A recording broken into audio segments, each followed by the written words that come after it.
प्यारे बच्चों, आप सभी का हार्दिक स्वागत है आपके अपने यूट्यूब चैनल भारतीय ज्ञान मैथ में। आज हम लेकर के आए साइंस के मोस्ट इंपॉर्टेंट क्वेश्चन जो अक्सर एग्जाम में पूछे जाते हैं। देखिए, झूला झूलते समय कोई व्यक्ति झूले पर खड़ा हो जाए तो उसके आवर्तकाल पर क्या प्रभाव पड़ेगा? तो आवर्तकाल घट जाएगा। इसी प्रकार देखिए, सोडियम को जल में डालने पर कौन सी गैस निकलती है? तो निकलती है प्यारे बच्चों, ऑक्सीजन गैस। अब चलते हैं अपने नए सवाल की तरफ। देखिए, आकाश में बिजली चमकने के दौरान कौन सी गैस बनती है? तो ये बनती है प्यारे बच्चों, नाइट्रोजन पेरोक्साइड गैस। यदि पृथ्वी घूमना बंद कर दे तो आपका वजन पर क्या प्रभाव पड़ेगा? तो वजन बढ़ जाएगा। चलते अपने नेक्स्ट क्वेश्चन। अब नेक्स्ट क्वेश्चन देखिए, यदि एक लड़की झूला झूल रही है, उसके पास एक अन्य लड़की आकर बैठ जाती है तो झूले का आवर्तकाल पर क्या प्रभाव पड़ेगा? तो आवर्तकाल अपरिवर्तित रहेगा, अर्थात उस पर कोई प्रभाव नहीं पड़ेगा। परमाणु बम का सिद्धांत किस पर आधारित है? तो परमाणु बम का सिद्धांत है प्यारे बच्चों, नाभिक के विखंडन पर। चलते अपने नए सवाल की तरफ। नया सवाल देखते हैं। नया सवाल देखिए, पौधों में भी जीवन होता है, किस वैज्ञानिक ने कहा? तो ये थे जेसी बोस। पृथ्वी की आयु ज्ञात करने में किसका प्रयोग किया जाता है? तो ये किया जाता है प्यारे बच्चों, यूरेनियम डेंटिंग का। चलते अपने नए क्वेश्चन के। अब नेक्स्ट क्वेश्चन देखिए, हाइड्रोजन बम किस पर आधारित है? तो यह है प्यारे बच्चों, नाभिकीय संलयन पर।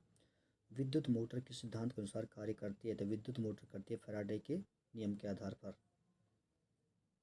अब नेक्स्ट क्वेश्चन देखिए, रॉकेट किस सिद्धांत पर कार्य करता है? तो रॉकेट सिद्धांत करता है संवेग संरक्षण के सिद्धांत पर। डिजिटल कंप्यूटर किस सिद्धांत पर आधारित है? तो यह है गणना के आधार पर, यानी गणना मतलब कैलकुलेशन के आधार पर। अब नया सवाल देखिए, रडार का कार्यप्रणाली किस सिद्धांत पर आधारित है? तो यह रेडियो तरंगों के अपवर्तन पर। डीएनए की मात्रा को किस में मापा जाता है? तो ये मापा जाता है पिकोग्राम में। चलते हैं अपने नए सवाल की तरफ। नया सवाल देखते हैं। देखिए, नया सवाल देखिए, रेगिस्तान में उगने वाले पौधों को क्या कहा जाता है? तो इनको कहा जाता है जीरोफाइट्स। इसी प्रकार देखिए, दलदल में होने वाले पौधों को क्या कहा जाता है? तो इनको कहा जाता है प्यारे बच्चों, हीलोफाइट्स। अब चलते हैं अपने नए सवाल की तरफ। अब नया सवाल देखिए, विश्व पर्यावरण दिवस कब मनाया जाता है? तो विश्व पर्यावरण दिवस मनाया जाता है प्यारे बच्चों 5 जून को। संतानों के खोए माता पिता की जानकारी किससे मिलती है? तो ये मिलती है डीएनए फिंगरप्रिंट की सहायता से, यानी कि डीएनए फिंगरप्रिंट की सहायता से हम जो संतान खो जाते हैं उनके माता पिता की जानकारी प्राप्त कर सकते हैं। चलते अपने नए सवाल की। अब नया सवाल देखिए, मनुष्य में किस प्रकार के गुणसूत्र से लिंग निर्धारण होता है? तो ये होता है प्यारे बच्चों XY से। हृदय का पहला प्रतिस्थापन किसके द्वारा किया गया था? तो ये किया गया था डॉक्टर क्रिश्चियन बर्नार्ड द्वारा, हृदय का पहला प्रतिस्थापन। अब चलते हैं अपने नए सवाल की तरफ। नया सवाल देखते हैं। देखिए, अब नया सवाल देखिए, सबसे बड़ा गुणसूत्र किसका है? तो यह है ट्रिलियम का। सबसे छोटा गुणसूत्र किसका है? तो यह है सहवाल का। अब चलते अपने नए सवाल की तरफ। नया सवाल देखते हैं। देखिए, सबसे बड़ा फूल किसका होता है? तो यह रफलोसिया का। मनुष्य का वैज्ञानिक नाम क्या है? तो इसका नाम है प्यारे बच्चों, होमो सैपियंस।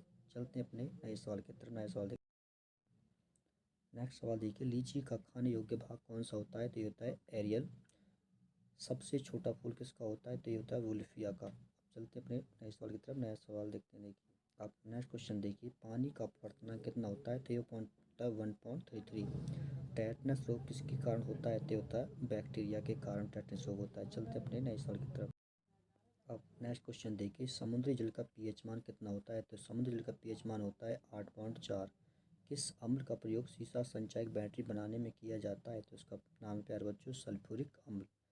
चलते हैं अपने नेक्स्ट सवाल की तरफ। नेक्स्ट सवाल देखते हैं। नया सवाल देखिए, दूध में कौन सा अम्ल पाया जाता है? तो इसमें पाया जाता है लैक्टिक अम्ल।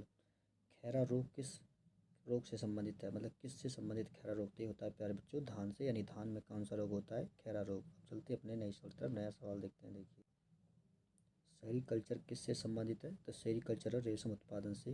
प्राथमिक रंग कौन कौन से हैं? तो प्राथमिक रंग हैं लाल, हरा और नीला। अब चलते अपने नेक्स्ट सवाल की तरफ। नेक्स्ट सवाल देखते हैं। अब नेक्स्ट क्वेश्चन देखिए, जल का क्वथनांक डिग्री सेंटीग्रेड में कितना होता है? तो ये होता है 100 डिग्री सेंटीग्रेड। लोहे का शुद्धतम रूप कौन सा है? तो लोहे का शुद्धतम रूप होता है पिटवा लोहा। अब चलते हैं अपने नए सवाल की तरफ। अब नया सवाल देखिए, गाय के दूध में पीलेपन का मुख्य कारण क्या है? तो यह है कैरोटीन, यानी दूध में गाय पाया जाता है कैरोटीन पाया जाता है, जिससे क्या होता है? दूध पीला होता है। एपीकल्चर किससे संबंधित है? तो एपीकल्चर है प्यारे बच्चों, मधुमक्खी पालन से। अब चलते हैं अपने नए सवाल की तरफ। नया सवाल देखते हैं। अब नया क्वेश्चन देखिए, मलेरिया रोग किससे होता है? तो मलेरिया रोग होता है मादा एनाफिलीज मच्छर द्वारा के काटने से। सोना किस पदार्थ में घुल जाता है? घुल नहीं, ये क्या है? घुल जाता है, घुल। ठीक है, तो ये घुलता है प्यारे बच्चों एक्वा रेजिया में। चलते अपने नेक्स्ट सवाल की तरफ। नेक्स्ट सवाल देखते हैं। देखिए, नेक्स्ट सवाल देखिए, सबसे भारी धातु कौन सी है? तो सबसे भारी धातु होती है यूरेनियम। नींबू में कौन सा अम्ल होता है? तो नींबू में होता है प्यारे बच्चों साइट्रिक अम्ल। चलते हैं अपने नए सवाल की तरफ। नए सवाल देखते हैं। अब नेक्स्ट क्वेश्चन देखिए, तारपीन का तेल किस पेड़ से प्राप्त किया जाता है? तो ये प्राप्त किया चीड़ के पेड़ से। रेबीज के टीके की खोज किस वैज्ञानिक ने की थी? तो रेबीज के टीके की खोज की थी लुई पास्चर ने।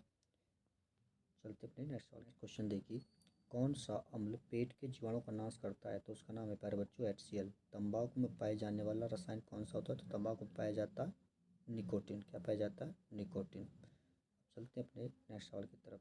अब नेक्स्ट क्वेश्चन देखिए, कौन सा रोग ठीक नहीं किया जा सकता? तो उसका नाम है कलर ब्लाइंडनेस यानी कि अंधापन, जिसमें हम कलर की पहचान नहीं कर पाते कि कौन सा कलर है, ग्रीन है, ब्लैक है, वाइट है। तो इस प्रकार के रोग को हम ठीक नहीं किया जा सकता। विडॉल टेस्ट का उपयोग किसकी संभावना की जांच करने के लिए किया जाता है? तो विडाल टेस्ट का किया जाता है टाइफाइड की जांच करने के लिए। किसका उपयोग करते हैं? विडाल का। चलते हैं अपने नेक्स्ट क्वेश्चन की। नेक्स्ट क्वेश्चन देखिए, चेचक के टीके की खोज सर्वप्रथम किस वैज्ञानिक ने की थी? तो ये की थी एडवर्ड जेनर ने। जीव विज्ञान का जनक किसे कहा जाता है? तो जीव विज्ञान का जनक कहा जाता है प्यारे बच्चों अरस्तू को। तो आज की वीडियो में इतना ही रहने देते हैं। वीडियो अच्छी लगे तो लाइक कर दें, मित्रों के साथ शेयर कर दें। जो चैनल पर नए दें चैनल को सब्सक्राइब कर लेना। मिलते हैं नेक्स्ट वीडियो में, तब तक के लिए।